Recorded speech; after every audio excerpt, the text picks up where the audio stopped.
বিশেষ করে কৃষ্ণের আমি দর্শন পেতে চাই, আমরা পেতে চাই। এইবারে আমাদের হয় কি, সমস্ত বিস্মন পাথর ঠেলে তারপরে সংসারের সমস্ত কাজকর্ম করে তারপরে কৃষ্ণ নাম করাই যায় না, কিন্তু আমরা কিন্তু কৃষ্ণকে এই জীবনে দেখে যেতে পারি।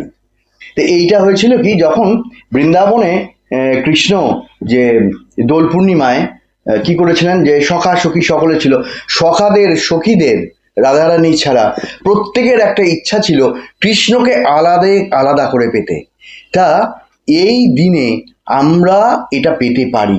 শ্রীকৃষ্ণ কিন্তু এই মনের ভাব তাদের বুঝতে পেরেছিলেন, কারণ প্রত্যেকের হৃদয়ে তিনি অন্তর্যামী। আমাদের হৃদয়ে, আপনার হৃদয়ে আমাদের এই কথাটা কিন্তু তিনি বুঝতে পারেন, কিন্তু তিনি কি ভাব প্রকাশ করছেন, কতটা কাছে এসে দাঁড়াচ্ছেন, আমরা কিন্তু সেটা বুঝতে পারছি না।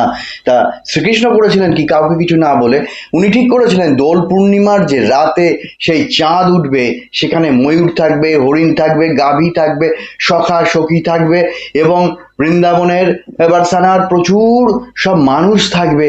তারা এই দোল পূর্ণিমার রাতে ওইখানে কুঞ্জবনে ওইখানে জড়ো হবে। এইটা কৃষ্ণের সবই ছকা, তিনি সবই জানেন। আর তারা একান্ত মনে করেছিলেন আজকে যদি কৃষ্ণকে পেতে পারি, একান্তভাবে পেতে পারি। এবারে কি হলো, হঠাৎ করেই প্রত্যেকে দেখতে লাগলো যে সখারা দেখলো আমার পাশে কৃষ্ণ, সখীরা দেখলো আমার পাশে কৃষ্ণ, সমস্ত বৃন্দাবনবাসী যারা জড়ো হয়েছিল তারা দেখছে আমার পাশে কৃষ্ণ, খোল বাজছে, কীর্তন হচ্ছে, হরিবোল হরিবোল হচ্ছে, রাধারানীর পাশেও কৃষ্ণ।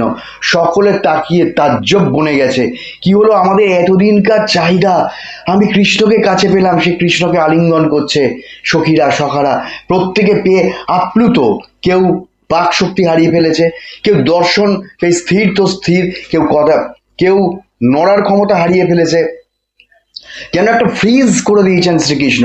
তা আমি বলছি কি, আমরা তো দোল পূর্ণিমার দিন একটা বাড়িতে নীতি পালন করি, আমরা তো রাধা কৃষ্ণ গোপালকে বিশেষ করে পুজো দিই, আমরা সেইটা করব, আয়োজনটা করব, আর মিষ্টি টিষ্টি দেবো, আর আমরা আবির খেলবো, ঠাকুরের চরণে আবির দেবো, সে মা কালী বলুন আর রাধারানী বলুন, কৃষ্ণ বলুন, গোপাল বলুন, সকলে যার যার মনে ইচ্ছা হয় তুলসী তলাতেও আবির দেবো, এই সমস্ত কিছু করলাম।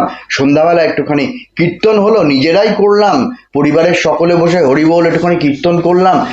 এইটা হয় কি, সেই দিন যে আন্তরিকভাবে কৃষ্ণকে চায় এবং এই হরি সংকীর্তন হয়, যেখানে হরি সংকীর্তন হয় শ্রীকৃষ্ণ জীবদ্দশায় বলেছিলেন, সেখানে আমি না এসে থাকতে পারি না, তোমাদের সেই দৃষ্টি আমি দিতে পারি না, আমি দিই কিন্তু তোমরা দেখতে আমাদেরকে দেন, কিন্তু আমরা কিন্তু দেখতে পাই না।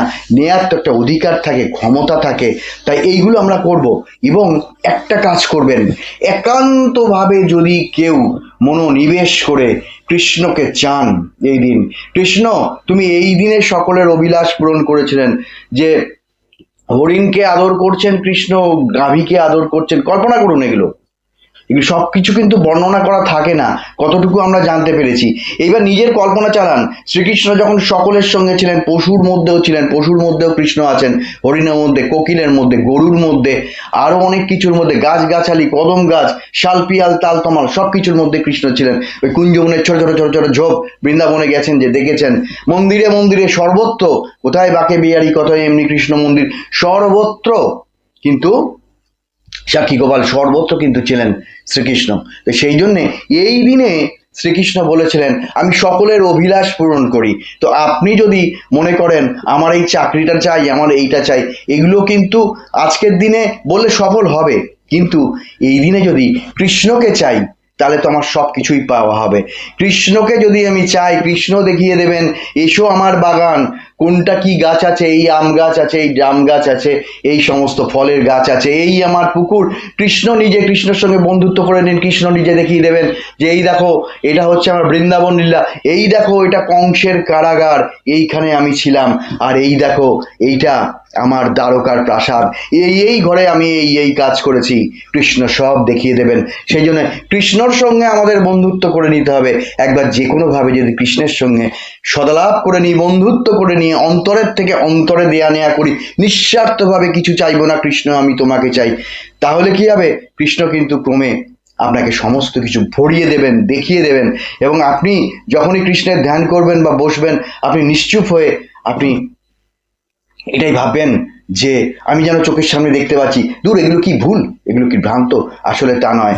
তার সঙ্গে যদি আত্মিক যোগাযোগ করতে পারি, এই দিনটা আমি কেন বলছি এই দোল পূর্ণিমার দিনটা, এই দিনটা সকাল থেকেই সুন্দরভাবে কৃষ্ণ ভাবে থাকুন, রাধার ভাবে থাকুন, গোপালের ভাবে থাকুন, তাহলে দেখবেন গোপালকে যদি আন্তরিক আপনি ভালোবাসেন, সেবা করেন, রাধারানীকে পাবেন। ওই যশোদার রূপ রাধারানী, সবই তো মা, ওই রাধারানীকে পাবেন। এবং রাধারানীকে যদি পাওয়া হয় তাহলে কিন্তু কৃষ্ণ আসতে দেরি হয় না। আপনি এই দিন প্রার্থনা করবেন, কৃষ্ণ আমার কি চাই সব তুমি জানো, আর এটুকুও চাই যে আমার এই জীবদ্দশায় যেন আমি তোমার একবার দর্শন পেতে চাই। কি করব কৃষ্ণ, আমি সৎভাবে থাকবো। আমাকে যদি লোকে অনেক রকম নিন্দা বান্দা করে, এই খারাপ এই খারাপ, আমি ভালো কাজ করেছি নিন্দা হয়েছে, আমি নিশ্চুপ থাকবো। আমি জানবো যে তুমি কিন্তু আমাকে জানো আমি কেমন। আমি মানুষের উপকার করি, তারা নিন্দা করে। আমি মানুষের বিপদে যাই, তারা নিন্দা করে।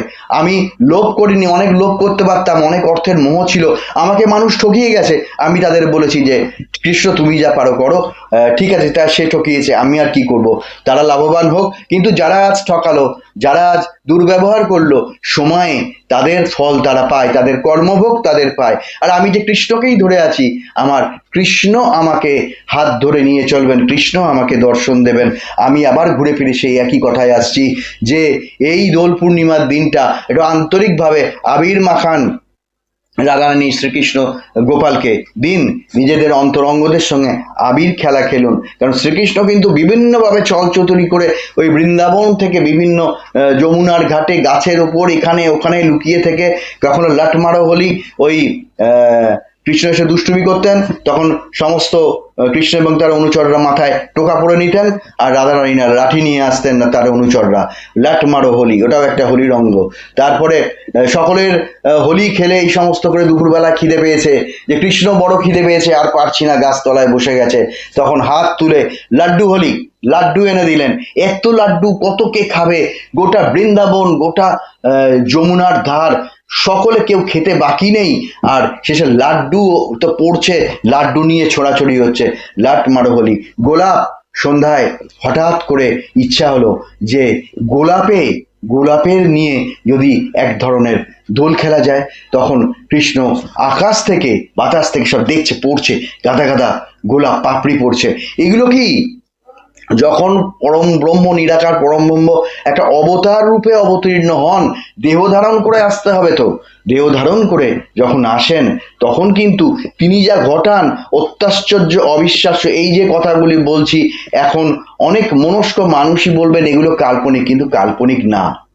সেটা আমরা অনেক ঘটনা খুব কাছ থেকে যে অবতারকে আমরা পড়েছি, জেনেছি, আর যারা দেখেছেন তাদের মুখে তারা বলে গেছেন। কেউ মনে মনে কিছু ভাবলে সেটা উনি সঙ্গে সঙ্গে বলে দিতেন তার উত্তরটা, এই ভাবছিস, এখনো অবিশ্বাস। বা কারুর প্রচন্ড রোগ নিয়ে এসে সে হঠাৎ করে দাঁড়িয়ে পড়েছে, রামকৃষ্ণদেব কোথায় কি কথা বলছেন সেটা শুনতে ব্যস্ত হয়ে গেছে, তার ঘরে যে অসুস্থ রোগী পড়ে আছে তার এই সমস্ত দিকে কোনো চিন্তা নেই, শুনে সে হঠাৎ মনে পড়লো আমি তো ওষুধ দিতে এসেছিলাম, হ্যাঁ, গিয়ে দেখলো সে ভালো হয়ে গেছে। এই হচ্ছে অবতার পুরুষের কাজকর্ম। জেসাসেরও এরকম অনেক ঘটনা আছে, প্রভু যিশুর। তা আমি বলছি এই দিনে এইভাবে শ্রীকৃষ্ণকে বলুন, একটাই চাহিদা করবেন, শ্রীকৃষ্ণ তোমার এই ঐশ্বর্যের কত কি আমাকে দেবে তুমি জানো, আমি শুধু তোমাকে চাই, প্রথমত তোমাকে চাই, দ্বিতীয়ত তোমাকে চাই, আমি শেষ পর্যন্ত, শেষ দিন পর্যন্ত আমি তোমাকে চাই। কি চাই? একবার তুমি দর্শন দেবে, এবার আমায় দেখা দাও গো, এবার আমায় দেখা দাও গো। আমার প্রিয়জনেরা, আমি এইখানেই ভিডিও শেষ করলাম। শুধু আন্তরিকভাবে এদিন কৃষ্ণকে ডাকার পালা। আর আপনারা যা উপাচার করবেন সেগুলো করবেন। আর একটা কথা বলে নি, চন্দ্রগ্রহণে যে আমি শুনতে পাচ্ছি কিছুই যায় আসে না। কখন যায় আসে? ইনহাইজিনিক জানেন, বিজ্ঞান ভিত্তিক হতে হবে। ঈশ্বর কিন্তু বিজ্ঞান ভিত্তিক। যেটা হচ্ছে পূর্ণগ্রাস সূর্যগ্রহণ যদি হয়, সেই সময় প্রচুর এমন কিছু জার্ম আছে যেগুলো খুব ক্ষতিকারক, সেগুলো একদম অ্যাক্টিভ হয়ে ওঠে খুব। এবং সেই সময় খাওয়া দাওয়া যা কিছু করা, মুখ হাঁ করে চুপ করে থাকতে বলা হয় কেন? হাঁ করলে জার্মগুলো আমাদের মধ্যে ঢুকবে। তো এইগুলো কিন্তু কাজ দেয়। কিন্তু চন্দ্রগ্রহণ হচ্ছে যেটা হচ্ছে সূর্যের আলোটা চাঁদকে পড়তে বাধা দিচ্ছে কে? পৃথিবী। মাঝখান দিয়ে পৃথিবী যাচ্ছে, পৃথিবীতে যে সেই আলো আছেই, সে গার্ড করছে, পুরো গার্ডটা হচ্ছে চাঁদের ওপর। এইবার প্রত্যেক দিনই পূর্ণগ্রাস চন্দ্রগ্রহণ কোথাও না কোথাও গিয়ে পড়ছে। এটা মহাবিশ্বের ম্যাজিক। চন্দ্রগ্রহণের দ্বারা এইটা করব না, ওইটা করব না, এইটা খাবো না, ওইটা খাবো না করে মনের সংস্কারকে জাগার দিলে তখন আর দেখবেন এই উপাচার করব, আমি স্নান করেছি, তুমি কটায় করেছো, এই সময় করে নিচে, এটা খেয়েছো না, ওটা এই মা এটা খেলে কেন, এই দিকেই যাচ্ছে কিন্তু আমি কৃষ্ণর দিকে যাচ্ছি, এখানে তোমার কথা কেউ বলে না, সবাই শুধু কোলাহল করে। যেটুকু মানার ওটুকু মানবেন। নমস্কার, ধন্যবাদ।